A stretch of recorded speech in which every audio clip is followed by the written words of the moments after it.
अस्सलाम वालेकुम everyone, welcome back to another video. So आज हम चैप्टर नंबर 4 स्टार्ट करने वाले हैं पाइथन का, control structures in Python. So what are the control structures? Control structures कुछ ऐसी चीज़ें होती हैं जो प्रोग्राम की एग्जीक्यूशन के फ़्लो को कंट्रोल करने के लिए इस्तेमाल होती हैं, लाइक के डिसीजन बेस्ड, और किसी स्टेटमेंट को आपने एग्जीक्यूट करना बेस्ड ऑन डिसीजन, उसको कहा जाता है डिसीजन मेकिंग। दूसरी चीज़ होती है लूप्स, मतलब किसी चीज़ को आपने बार बार रिपीट करना तो उसको लूप्स कहा जाता है। तो ये दो किस्म के कंट्रोल स्ट्रक्चर्स हम इस चैप्टर में पढ़ेंगे।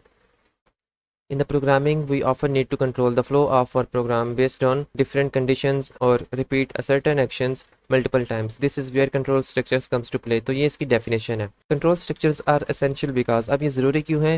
They help us manage the decision making process and repetition of tasks in our programs. इनकी मदद से हम decision making process कर सकते हैं प्रोग्राम में, या फिर अपने टास्क को रिपीट कर सकते हैं। There are two main types of control structures, decision making and looping. तो इसकी दो टाइप्स हैं, डिसीजन मेकिंग और लूपिंग। आज हम सिर्फ डिसीजन मेकिंग के बारे में पढ़ेंगे। Decision making in programming allows the program to choose different actions based on condition. Programming में डिसीजन मेकिंग इस्तेमाल करते हुए हम डिफरेंट एक्शन परफॉर्म कर सकते हैं based on condition. This is similar to how we make decisions in real life. जैसे हम अपनी रियल लाइफ में एग्जांपल्स, मतलब कि जैसे हम अपनी रियल लाइफ में डिसीजंस लेते हैं बेस्ड ऑन कंडीशन, तो वैसे ही हम प्रोग्रामिंग में भी कर सकते हैं। For example, deciding whether to take an umbrella based on the weather situation. मतलब कि आप मौसम देखकर ये डिसाइड करते हो कि आपने अम्ब्रेला आज लेकर जानी है या फिर नहीं।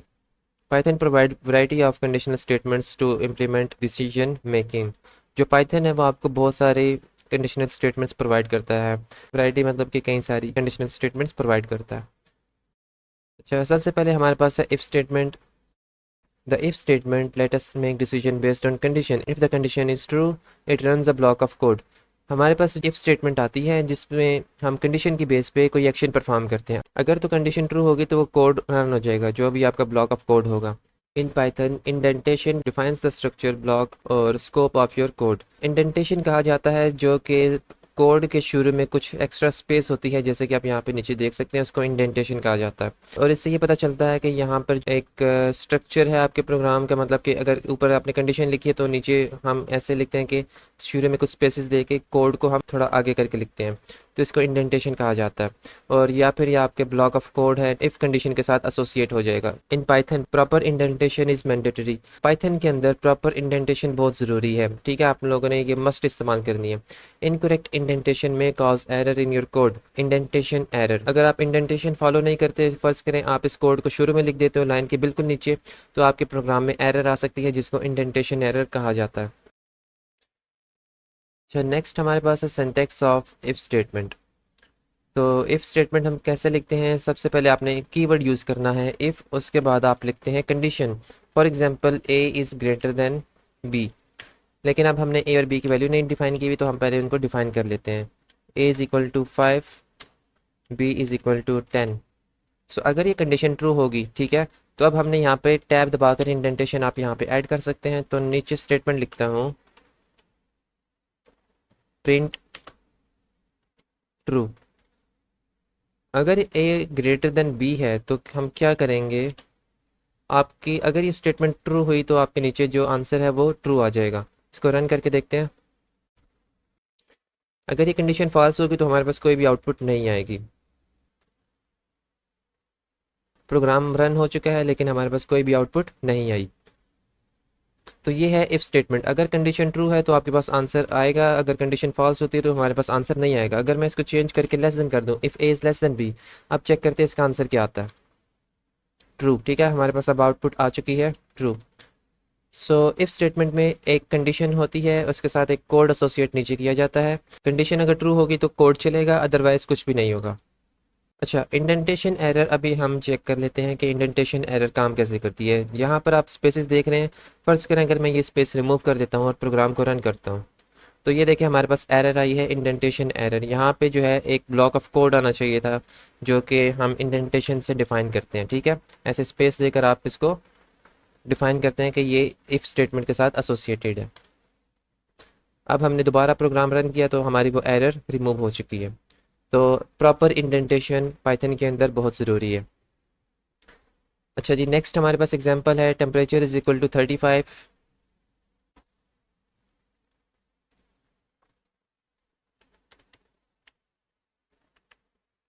And if temperature is greater than 30, तो हमारे पास अब नीचे एक स्टेटमेंट आनी चाहिए। तो ये है, देखें इंटर दबाने से क्या हुआ कि जो कर्सर है वो ऑलरेडी इंडेंटेशन के साथ नीचे आ चुका है। अब हम यहाँ पे प्रिंट करेंगे, अगर टेम्परेचर 30 से ज़्यादा है तो आज गर्मी है, मतलब कि it is a hot day.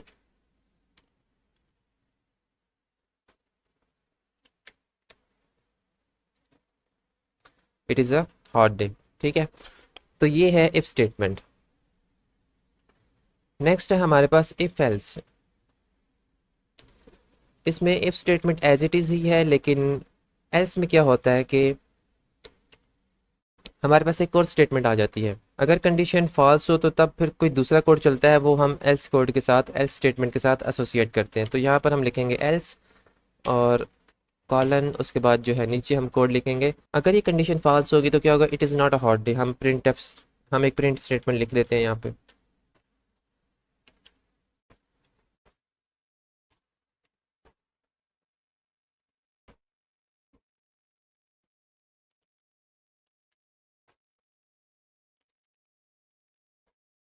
It's not a hot day. तो लेट्स सपोज मैं टेम्परेचर चेंज करता हूँ, यहाँ से इसको 15 कर दिया।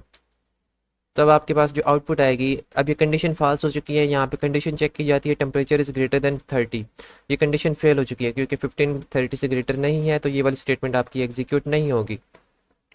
तो अब कौन सी स्टेटमेंट चलेगी, जो एल्स के साथ एसोसिएट होगी। तो अगर ये कंडीशन फेल होती है तो एल्स के साथ कोई भी स्टेटमेंट है वो मस्ट एग्जीक्यूट होती है। तो अब आपके पास जो आउटपुट आएगी वो है it is not a hot day, जो कि एल्स के साथ एसोसिएटेड है। सो उम्मीद है आपको इस टॉपिक की समझ आई होगी। सो अगर आपके पास एक से ज़्यादा स्टेटमेंट्स हो तो फिर आप क्या करेंगे। आपकी बुक में यहाँ पर सिर्फ इफ़ और एल्स लिखा हुआ है, मतलब कि इसमें एक और स्टेटमेंट होती है। फ़र्ज़ करें एक से ज़्यादा स्टेटमेंट हो तो उसके लिए फिर आप इफ़ एल्स इफ इस्तेमाल करते हैं। तो उसका जो कोड है मैं यहाँ पे आपको, यहाँ पे मेरे पास एक कोड है जिसके मुताबिक अगर आप इसमें आप एक से ज़्यादा कंडीशन चेक कर सकते हैं। स्कोर है, फ़र्ज़ करें किसी बच्चे के मार्क्स हैं 85 आए हैं, तो अगर हम स्कोर चेक करें तो हमने क्या करना है, हमने एक ऐसा प्रोग्राम बनाना है कि अगर इसके 90 अबव मार्क्स हैं तो हमने इसको ए ग्रेड शो करना है। फिर दूसरी कंडीशन होगी हमारी, अगर 90 अबव नहीं है तो फिर क्या 80 अबव होने चाहिए। अगर 80 अबव हैं तो हमने क्या शो करना है, ग्रेड बी। और इसी तरह अगर 70 अबव हैं तो सी ग्रेड के, और अगर 70 से बिलो मार्क्स हैं तो हम इसको ग्रेड एफ प्रोवाइड करेंगे। ठीक है, तो अब ज़्यादा कंडीशंस या ज़्यादा स्टेटमेंट्स को लिखने के लिए, ज़्यादा कंडीशन चेक करने के लिए हम यहाँ पे एक कीवर्ड इस्तेमाल करते हैं। एल्स इफ की शॉर्ट फॉर्म है ELIF, ठीक है, एलिफ। तो ये वाला जो कीवर्ड है वो हम इस्तेमाल करते हैं। ये प्रोग्राम रन कैसे होगा, पहले ये कंडीशन चेक की जाएगी। अगर तो marks greater than equal to 90 हैं तो ए ग्रेड आ जाएगा। प्रोग्राम रन करके देखते हैं। तो कंडीशन पहले चेक की गई है, 85 मार्क्स है जो कि ग्रेटर नहीं है, कंडीशन फेल हो गई, ये वाला कोड नहीं चला। सेकंड कंडीशन चेक की गई, score is greater than equal to 85, second condition true हो जाएगी तो ये वाला कोड चल जाएगा, और बाकी सारी जो स्टेटमेंट्स हैं वो उसको इग्नोर कर दिया जाता है। आपके जहन में अक्सर ये सवाल होगा कि फ़र्ज़ करें कि इनमें से कौन सा कोड चलेगा। कोड सिर्फ वही वाला चलेगा जो कि कंडीशन ट्रू होती है, जिस पे कंडीशन ट्रू होती है। अदरवाइज़ जो एल्स के साथ कोड एसोसिएट किया जाता है वो लाजमी एग्जीक्यूट होगा। फ़र्ज़ करें ये तीनों कंडीशन फेल हो जाती हैं, इसके मार्क्स हैं 50, ठीक है, तो अब क्या होगा, ये तीनों स्टेटमेंट्स फेल हो जाएंगी क्योंकि 50 इज़ लेस देन 90, 80 एंड 70। तो ऑब्वियसली फिर जो लास्ट स्टेटमेंट बचती है एल्स के साथ जो कोड होगा आपके पास वो आंसर आ जाएगा, वो आउटपुट में आ जाएगा, जैसे कि आप देख सकते हैं। ठीक है, तो ये आउटपुट आपके पास इधर आ गई। पाइथन में फिर आप डिसीजन मेकिंग इस तरह कर सकते हैं। ठीक है, नेक्स्ट टॉपिक है हमारे पास नेस्टेड कंडीशंस। नेस्टेड कंडीशन का मतलब इफ़ स्टेटमेंट के अंदर एक और इफ़ स्टेटमेंट। सबसे पहले पढ़ते हैं कि नेस्टेड कंडीशंस होती क्या हैं। Sometime we need to check multiple condition inside another condition, this is called nesting. कभी कभी ऐसा होता है कि हमने मल्टीपल कंडीशन चेक करनी होती है, मतलब एक कंडीशन है उसके अंदर एक और कंडीशन है, जैसे कि आप यहाँ पे इसका सिंटैक्स देख सकते हैं। इफ़ कीवर्ड है, उसके साथ एक कंडीशन 1 लिखी गई है, और फिर उसी के अंदर हमारे पास एक और इफ़ स्टेटमेंट है, उसके साथ कंडीशन 2 लिखी गई है। तो अब अगर ये दोनों कंडीशंस ट्रू होंगी तो तब जाकर हमारा ये वाला जो कोड है, यहाँ पे हम जो भी कोड लिखेंगे वो एग्जीक्यूट होगा। आगे जाके हम एग्जांपल पढ़ेंगे तो आपको अच्छे से समझ आ जाएगी। अच्छा, नेक्स्ट है हमारे पास, अगर ये कंडीशन फेल होती है, अगर कंडीशन 2 फेल होती है तो आपके code to run if condition 1 is true but condition 2 is false. तो ये इफ़ एल्स एक साथ है और ये वाली इफ़ एल्स एक साथ है। तो अगर कंडीशन 2 फेल होती है तो कौन सा कोड चलेगा फिर? एल्स वाला। Code to run if condition 1 is true but condition 2 is false. ठीक है, अब ये वह कौन सा कोड है? Code to run if condition 1 is false. तो अगर ये मेन कंडीशन फॉल्स हो जाएगी तो फिर आपका कौन सा कोड चलेगा? एल्स वाला। सो चलिए अब इसकी एग्जांपल के साथ इसको समझते हैं। If the weather is rainy and temperature is below 15 degrees we wear a rain coat. तो एग्जांपल में उन्होंने हमें एक सिनेरियो दिया हुआ है जिसमें हमारे पास दो वेरिएबल्स हैं, weather and temperature. So weather is equal to rainy, ठीक है। Then we have temperature, temperature की short form temp is equal to 15। अगर ये दो कंडीशंस ट्रू होती हैं तो हमने क्या लेना है? We have to wear a rain coat. चलें, ये दो वेरिएबल्स हमने सेट कर लिए। अब हम डिसीजन मेकिंग करते हैं यूजिंग इफ।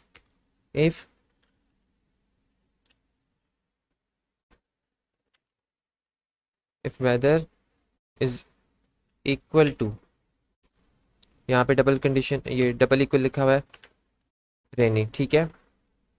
और नीचे जो हमारी सेकेंड इफ कंडीशन होगी उसमें हमने चेक करना है temperature. If temp is less than 15, फिर हमने क्या करना है? प्रिंट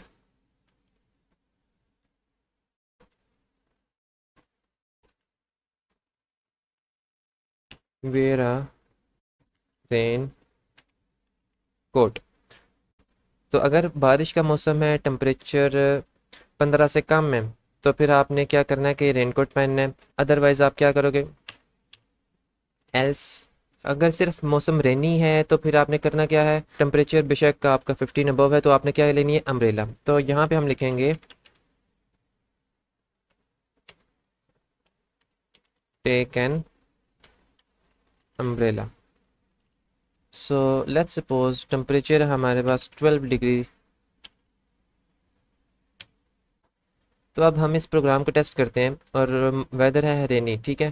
तो हमारे पास आउटपुट क्या आएगी?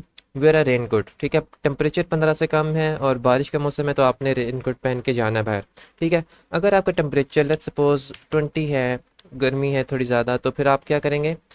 You can take an umbrella. अच्छा, ये हो गया हाफ प्रोग्राम। अब नेक्स्ट है, if the weather is not rainy we just enjoy the day. फ़र्ज़ करें बारिश है ही नहीं, तो फिर आपने करना क्या है? तो ये वाली जो लास्ट एल्स स्टेटमेंट है ये अब आपके साथ इफ़ के साथ एसोसिएट होगी। Else print enjoy your day।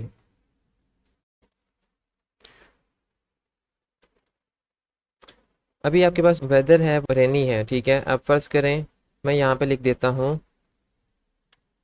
Not रेनी। तो अब हमारे पास आउटपुट क्या है कि वेदर आपके पास रेनी है ही नहीं, बारिश है ही नहीं। अब क्या होगा? इन्जॉय योर डे, ठीक है। बारिश नहीं है तो बाहर जाएंगे घूमें फिरें, जो मर्जी करें, इन्जॉय योर डे। सो उम्मीद है आपको इस टॉपिक की समझ आई होगी। तो यहाँ पे इस कोड के नीचे वो सारी एक्सप्लेनेशन लिखी हुई है जो कि आप खुद से पढ़ सकते हैं अगर आप पढ़ना चाहें तो।